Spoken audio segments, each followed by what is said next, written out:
নমস্কার বন্ধুরা, কেমন আছেন সবাই? বিনাজিনা চ্যানেলে আপনাদের সবাইকে স্বাগত জানাই। চলে এসেছি আবারও একটা নতুন ভিডিও নিয়ে। তো আজকে হবে মাগুর মাছের রেসিপি।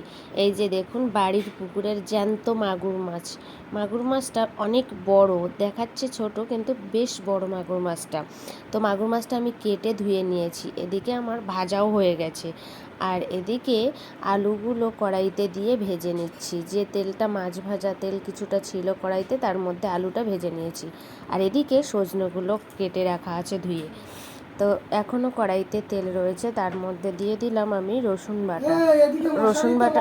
তো তেলের উপরে তো রসুন বাটা দিয়ে একটু নেড়ে চেড়ে নিয়েছি। তারপরে দিয়ে দিলাম পেঁয়াজ কুচি দিয়ে একটু নেড়ে চেড়ে নিয়ে এবারে আমি দিয়ে দিলাম টমেটো কুচিগুলো দিয়ে একটু সময় নেড়ে চেড়ে নিয়ে এবারে এর মধ্যে দিয়ে দিলাম পরিমাণ মতো লবণ আর পরিমাণ মতো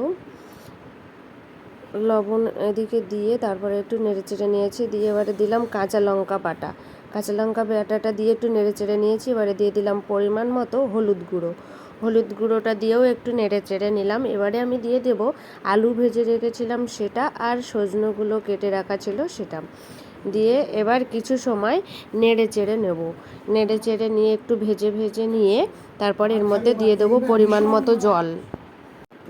মতো জল দিয়ে কিছু সময়ের জন্য ঢেকে রেখেছিলাম। তারপরে টকবক করে ফুটছে, ঠিক সেরকম সময় ঢাকনাটা খুলে আমি এর মধ্যে দিয়ে দিলাম সেই ভেজে রাখা মাগুর মাছের টুকরোগুলো। আর আগে একবার দেখেও নিয়েছি যে আলুগুলো সিদ্ধ হয়েছে কিনা, তো দেখে তারপরে মাগুর মাছগুলো দিয়েছিলাম। তো গরম গরম মাগুর মাছের ঝোল আমার হয়ে গেছে রেডি। আমরা তো গরম ভাতের সঙ্গে খাবো।